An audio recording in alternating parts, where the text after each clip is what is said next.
Est-ce que vous pouvez y croire?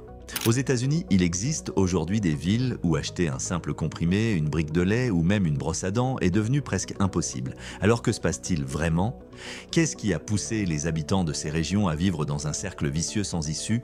Préparez-vous car dans cette vidéo, nous allons parcourir ensemble 10 villes américaines plongées dans une crise de consommation où la confiance s'effondre et où la vie quotidienne ne tient qu'à un fil. Ville numéro 10, San Francisco.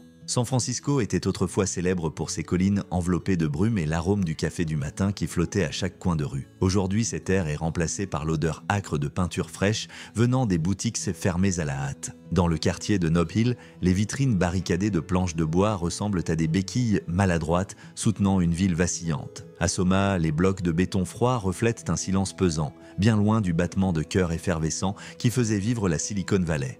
80% des locaux commerciaux sont vides.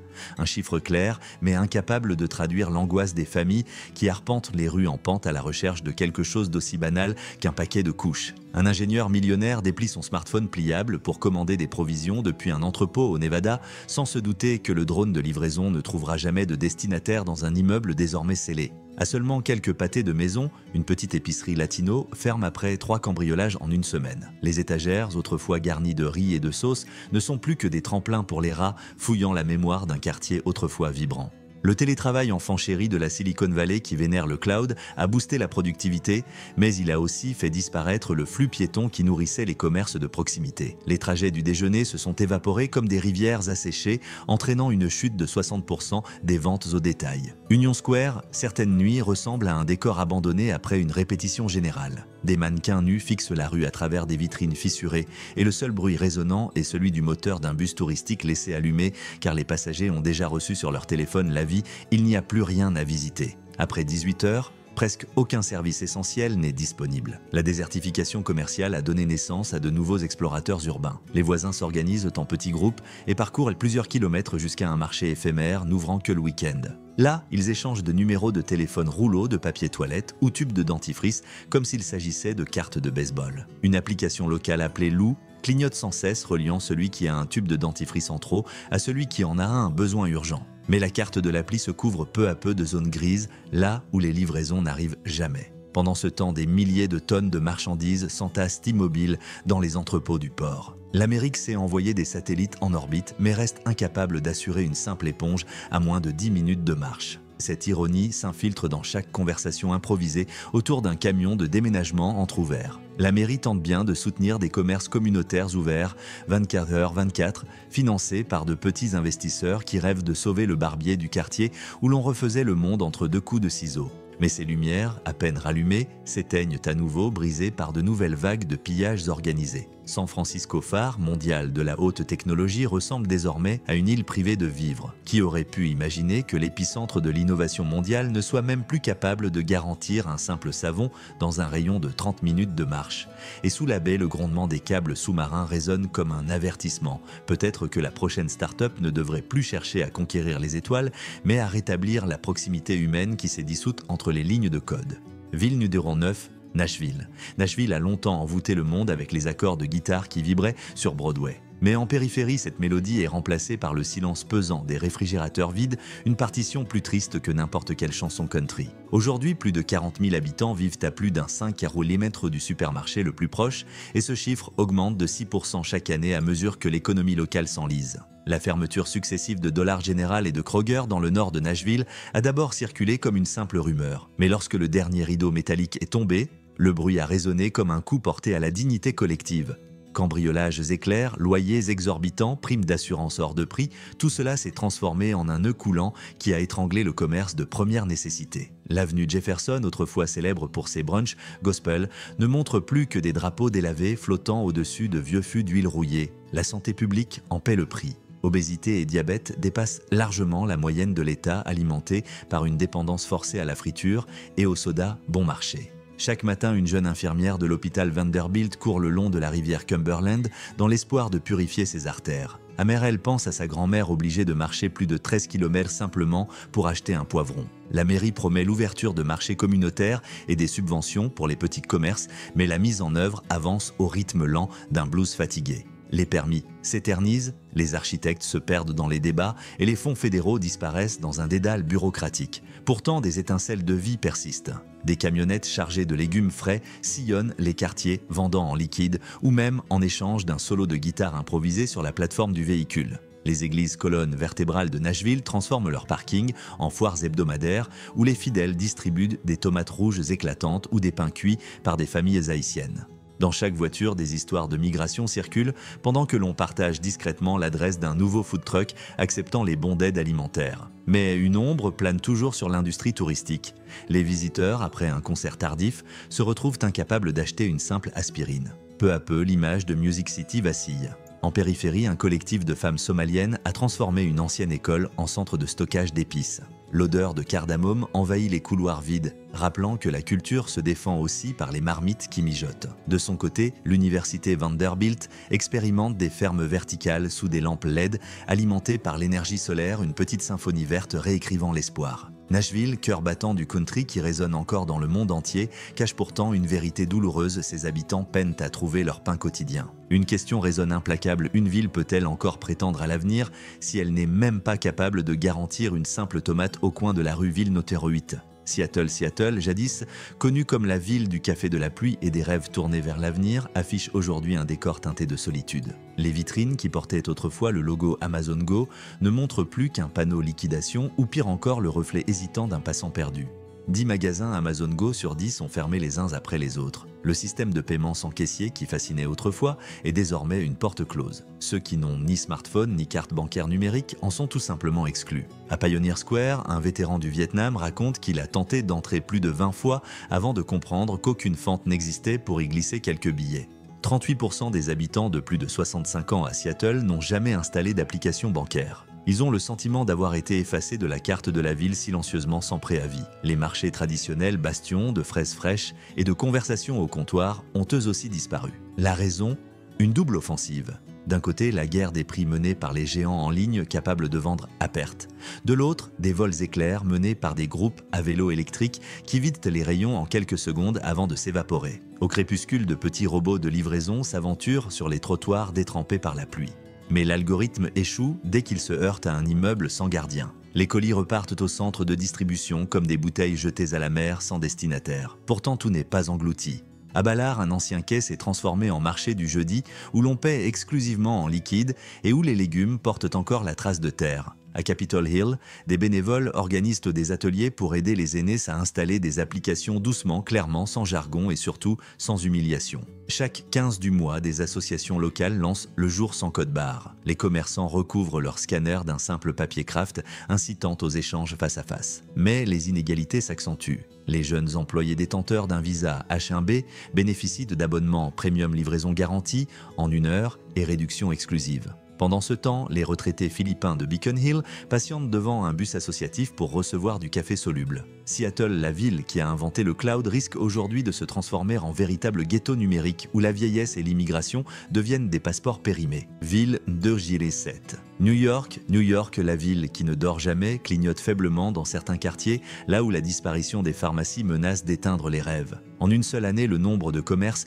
de détail a chuté de 10%. Harlem et le Bronx ont été particulièrement touchés. Sur Convent Avenue, une enseigne rouge affichant « Dernière semaine » flotte comme une annonce funèbre. Les habitants mémorisent déjà de nouveaux itinéraires de bus pour rejoindre les rares magasins encore ouverts. Ces déserts commerciaux n'apparaissent pas sur les affiches lumineuses de Times Square, mais ils se lisent dans les petites épiceries où la bière remplace désormais les légumes frais, trop souvent volés en quelques minutes à peine. Sur la Fifth Avenue, un résident de l'Upper East Side met 2 minutes à trouver du quinoa bio. À Brownsville, pour le même produit, il faut 45 minutes de métro et 2 correspondances. L'injustice s'imprime jusque sur le ticket de transport. Pour se protéger, de nombreux magasins ont enfermé les produits essentiels, comme les médicaments contre le rhume ou la lessive, dans des caissons en plastique renforcés. Mais l'attente interminable décourage ceux qui cumulent 2 emplois et comptent chaque minute de sommeil. Et dans l'espace numérique, un autre piège guette. Des applications fantômes clones parfaits des officiels, subtilisent des données bancaires ou activent en douce des abonnements cachés. Des milliers d'utilisateurs ne découvrent l'arnaque qu'au 10e prélèvement automatique déjà encaissé par leur banque. Pourtant, la créativité résiste. À Midtown, des hôpitaux financent des camionnettes médicales qui distribuent des médicaments dès l'aube. Dans les logements sociaux des fermes urbaines communautaires fleurissent dans les cours intérieures, acceptant même les coupons Snap Papier. À Hudson Yards, un kiosque éclairé en permanence distribue des traitements de base tenus par 2 anciens ambulanciers qui connaissent les dossiers médicaux comme des médecins de quartier. Mais une question persiste suspendue au-dessus des gratte-ciel. New York pourra-t-elle conserver son rythme effréné si l'achat d'un simple inhalateur pour l'asthme devient une odyssée? Ville numéro 6, Chicago, la ville des vents de l'acier et des immenses ponts, se heurte aujourd'hui à une vérité brutale à Englewood. Acheter une simple brosse à dents est devenu un défi. Les quartiers sud et ouest ont perdu 17% de leur surface commerciale. Englewood, Garfield Park et South Loop ne montrent plus que des rideaux métalliques recouverts de graffitis témoins d'une gloire passée. Pendant ce temps, à seulement 30 minutes de métro, le nord de la ville brille encore de boutiques luxueuses. Les vols éclairs de 60 secondes font les gros titres. Des groupes parfaitement entraînés envahissent les magasins vidant les rayons, puis disparaissent avant même que l'alarme ne retentisse une seconde fois. Les assureurs répliquent par une hausse de 30% des primes. Les grandes enseignes, elles annoncent leur retrait. Un effet domino visible à chaque coin de rue. Le monde en ligne n'offre guère de répit. Des sites frauduleux promettent de fausses promotions. Les numéros de suivi ne sont que des suites de chiffres sans signification. Le taux d'escroquerie à Chicago dépasse de 41% la moyenne nationale. Mais les habitants refusent de rester les bras croisés. Les églises transforment leurs nefs latérales en marchés improvisés où l'on vend du savon artisanal et du riz. De jeunes développeurs créent des applications coopératives sans procédure compliquée pour que même une grand-mère munie d'un simple téléphone à clapet puisse commander ses courses. Des patrouilles de quartier accompagnent les personnes âgées jusqu'aux arrêts de bus armés de cartes actualisées indiquant les commerces encore ouverts. La crise s'infiltre jusque dans les écoles. Des enfants manquent à la classe pour parcourir la ville à la recherche de couches ou d'antalgiques. Les listes de présence deviennent, malgré elles, un véritable thermomètre de l'accès aux biens essentiels. Les urbanistes tirent la sonnette d'alarme. Chicago risque de devenir un désert commercial où les voies ferrées agiraient comme des murs invisibles séparant ceux qui peuvent se procurer des produits de première nécessité de ceux qui en sont privés. Et pourtant, dans un petit coin de Pilsen, une vieille boulangerie continue d'embraser son four. Le boulanger, soutenu par un prêt de voisinage, sort chaque jour des miches encore fumantes. Des preuves tangibles que même au milieu de l'acier froid et des briques glacées subsiste une chaleur humaine. Par certaines nuits, l'odeur du pain flotte dans les ruelles désertes, poussant un cycliste à s'arrêter découvrant que la porte est encore ouverte. Le seul mot de passe requis, un simple bonjour. Parfois, une lueur minuscule d'hospitalité suffit à éclairer la nuit la plus sombre. Ville numéro 5, Jackson, Mississippi, Jackson, capitale de l'État du Mississippi, fut jadis la fierté du Sud, où les accords de blues se mêlaient au parfum de noix de pécan grillé qui flottait au-dessus du centre-ville en briques rouges. Aujourd'hui, cette odeur n'est plus qu'un souvenir. Walmart, Kroger, Piggly Wiggly, des noms qui remplissaient autrefois les caddies de milliers de familles chaque week-end, ne résonnent plus désormais que dans les bulletins de fermeture diffusés à la radio locale avec une voix empreinte de tristesse. En seulement 24 mois, près d'un tiers des commerces essentiels ont disparu. Dans une ville où les transports publics sont aussi fragiles qu'une feuille de papier, cette réalité vire au cauchemar. 24 bus seulement desservent 150 000 habitants. Pour les résidents du West Side, un simple pain peut exiger jusqu'à 90 minutes de trajet. Les personnes âgées sont encore plus vulnérables. Pas de carte de crédit, pas de smartphone, aucune confiance envers les portails de paiement en ligne. 60% d'entre elles refusent catégoriquement les achats numériques. Chaque sortie pour faire ses courses devient donc une épreuve risquée et épuisante. Face à ce vide, la communauté réagit avec inventivité. D'anciens bus scolaires, recouverts de graffitis de maïs et de tournesol, se transforment en footbus sillonnant les quartiers. Les églises baptistes, elles aménagent de petits comptoirs pharmaceutiques où la pénicilline est distribuée aux côtés de tracts, portant l'inscription « Faith and Health ». Mais les chiffres, eux, restent implacables. Les complications liées au diabète ont bondi de 18% en quelques années. Sans insuline, sans aliments frais, le corps devient un champ de bataille. Les pluies abondantes contraignent les habitants à traverser des ruisseaux gonflés pour atteindre des marchés improvisés installés sur des terrains vagues. Les magasins de la ville vendent plus de bottes en caoutchouc que jamais. Les jeunes quittent Jackson attirés par des villes où le Wi-Fi est robuste et les rayons toujours pleins. Les maisons perdent de leur valeur beaucoup, sont abandonnées, leurs façades écaillées, leurs vitres brisées. Et pourtant, dans cette obscurité, une lueur persiste. Un vieux poste de radio crachote un gospel depuis l'habitacle d'une Porsche cabossée, rappelant à tous que la foi et la résilience n'ont pas encore disparu. Ville numéro 4, San José, Californie, San José, capitale officieuse de la Silicon Valley, où les tours de verre reflètent l'éclat des géants de la tech, se retrouve aujourd'hui face à un paradoxe saisissant au cœur du centre mondial de l'innovation. Acheter une simple boîte de céréales est devenu une épreuve. Target, Walmart. Best Buy, 60% des magasins du centre-ville ont baissé le rideau. La municipalité parle désormais de Retail Void, un vide commercial qui s'étend comme une tache d'huile. Martha, 69 ans, veuve d'un ingénieur en microprocesseurs, se débat avec la double authentification nécessaire pour passer commande en ligne. Sa main tremble, la batterie de son téléphone se vide, le code OTP arrive trop tard. Résultat, elle ne parvient même pas à commander une simple brique de lait écrémée pour le dîner. 45% des seniors de San José sont coincés dans ce même limbo numérique. Pendant ce temps, des groupes de jeunes en trottinette électrique s'exercent à ce qu'ils appellent le flash mob test. En moins d'une minute, ils raflent les rayons et disparaissent par les rampes menant à l'autoroute 280. Le capital risque continue d'affluer, finançant des logiciels censés sauver le monde. Mais pas un dollar ne traverse vers les projets de commerce de base. Les bibliothèques publiques n'ont eu d'autre choix que de s'adapter. Elles proposent désormais le service Tech Help and Grocery Pickup. Des bénévoles traduisent le langage des captchas et gardent les sacs de courses jusqu'à ce qu'un petit enfant puisse venir les récupérer. De l'autre côté du spectre, dans les résidences luxueuses,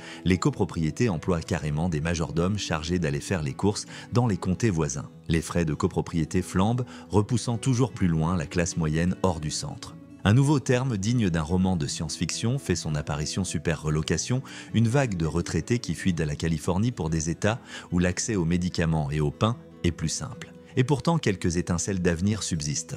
Au lycée Roosevelt, un groupe d'élèves d'origine latino gère une mini-serre verticale nourrie par des nutriments imprimés en 3D. Chaque feuille de laitue qui y pousse devient un manifeste silencieux contre la dépendance. Ville numéro 3, la Nouvelle-Orléans. La Nouvelle-Orléans, cité du jazz et du Mardi Gras, se heurte aujourd'hui à une réalité amère. Le tourisme est toujours là, mais les magasins, eux, disparaissent. 17 pharmacies du centre-ville ont fermé. Les visiteurs doivent marcher 2 km sous un soleil écrasant pour trouver un simple comprimé contre la douleur. Les chefs les plus renommés se plaignent du manque d'ingrédients de base, les menus s'amenuisent, les prix s'envolent. Même la criminalité a changé de rythme. Un gang surnommé par la presse Grab and Jazz s'est spécialisé dans le vol de souvenirs touristiques revendus ensuite dans les marchés nocturnes improvisés. La ville a perdu 68 millions de dollars de recettes fiscales liées au commerce de détail, une hémorragie qui grève les budgets destinés à l'entretien des routes, à l'éclairage public et au réseau de drainage anti-inondation. L'infrastructure touristique commence à se délabrer. Et pourtant, la Nouvelle-Orléans n'a jamais manqué d'ingéniosité. Des camions mobiles peints de vert et de violet, comme pour évoquer le Mardi Gras, sillonnent les rues en vendant boudins, crème solaire, pansements, pendant qu'un trompettiste accompagne le toutel, une fanfare de carnaval. Une application conçue par des habitants indique quelles boutiques restent ouvertes. Une trompette signale une pharmacie, une note de musique, une épicerie. Mais même cette solution vacille à l'approche des tempêtes, le réseau mobile sature, les panneaux solaires restent bloqués sous les nuages. La menace la plus grave pointe déjà à certains festivals risquent de quitter la ville faute de fournisseurs capables d'assurer la logistique. Le French Quarter Fest, qui attirait chaque année un demi-million de visiteurs, envisage de déménager. Alors une question plane, lourde de sens, une Nouvelle-Orléans sans jazz. Serait-ce encore la Nouvelle-Orléans, ville numéro 2, Cleveland, Ohio, Cleveland, jadis rythmée par les sifflets des aciéries et les clameurs des stades résonnent aujourd'hui d'une toute autre alarme, celle de l'arnaque. En 3 ans, 47 supermarchés et 23 pharmacies ont fermé leurs portes. Dans le quartier de Slavic Village, les néons qui autrefois illuminaient les étals de légumes frais ont été remplacés par une croix rouge indiquant un simple point de distribution pour les inhalateurs contre l'asthme. Internet aurait dû être un sauvetage. Ici pourtant, le réseau s'est transformé en un labyrinthe de miroirs brisés. 4 personnes âgées sur 10 déclarent avoir perdu plus de 500 $ chacune à cause d'escroqueries en ligne, lecteurs de glycémie factice, matériel médical jamais livré. Résultat, les hospitalisations pour hypertension ont grimpé de 12%. Face à cela, la population se tourne vers la bibliothèque municipale, connexion Wi-Fi stable bibliothécaire, capable de distinguer le vrai du piège. Les églises, elles se muent en centre de vérification numérique où les fidèles viennent demander conseil avant de cliquer sur acheter. Sur Facebook, le groupe Barter Cleveland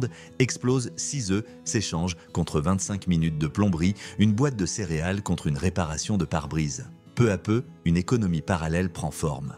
Les prévisions de l'université d'État tombent comme un couperet si rien ne change. Cleveland perdra 30% de sa main-d'œuvre jeune d'ici 5 ans. Et pourtant, le fleuve Cuyahoga, célèbre jadis pour avoir pris feu, ne brûle plus. Il reflète désormais des élans de solidarité. Une infirmière retraitée sillonne les rues avec un van rempli de médicaments donnés des artistes projettent sur des façades délabrées des fresques avec QR code menant vers des marchés communautaires. Chaque trait de lumière peint sur ces murs abandonnés est à la fois un avertissement et une promesse. Le cœur de Cleveland bat encore. Ville Nerona. Portland, Oregon. Portland fut longtemps l'incarnation de la créativité avec ses boulangeries artisanales, ses cafés indépendants et ses marchés de livres d'occasion. Mais entre 2021 et 2025, plus de 300 commerces ont disparu. Les planches de bois clouées sur Burnside dessinent aujourd'hui une carte de cicatrices. Les vidéos de Smash and Grab circulent en boucle 5 secondes pour briser la vitrine, 15 secondes pour vider les rayons, 10 secondes pour filer en trottinette. Plusieurs boutiques n'ont eu d'autre choix que de facturer 5 $ de droits d'entrée remboursés à l'achat, une mesure qui a pourtant découragé même les clients fidèles. Les habitants doivent parfois conduire 40 minutes jusqu'à Beaverton pour acheter des couches. Les personnes âgées, elles dépendent de colis de secours distribués comme à l'époque des tickets de rationnement. Dans le même temps, l'espace numérique est devenu un véritable champ de mine, emails frauduleux imitant les enseignes locales marché noir sur Telegram où l'on revend les marchandises volées la veille dans une boutique en faillite. La confiance, ce fil invisible qui reliait la communauté, s'est peu à peu effiloché. Mais des fragments est né un nouveau tissage. Les coopératives de quartier comme PDX Collective organisent des livraisons sécurisées tandis que des bénévoles armés de lampes torches raccompagnent les petits commerçants jusque chez eux. À North Tabor, un parking a été transformé en ferme hydroponique alimentée à l'énergie solaire. À Selwood, un ancien designer a ouvert une petite épicerie qui n'accepte que du liquide ou le troc, une séance de massage contre un sac de riz, une heure de cours d'ukulélé contre une bouteille d'huile d'olive. Les festivals se déplacent vers la périphérie mais les artistes continuent de jouer sous les ponts, chantant les noms de chaque boutique disparue. Les foules vêtues de sweats à capuche, frappées du logo des nouvelles coopératives, dansent comme si la musique était la dernière barrière empêchant la ville de s'effondrer. Portland.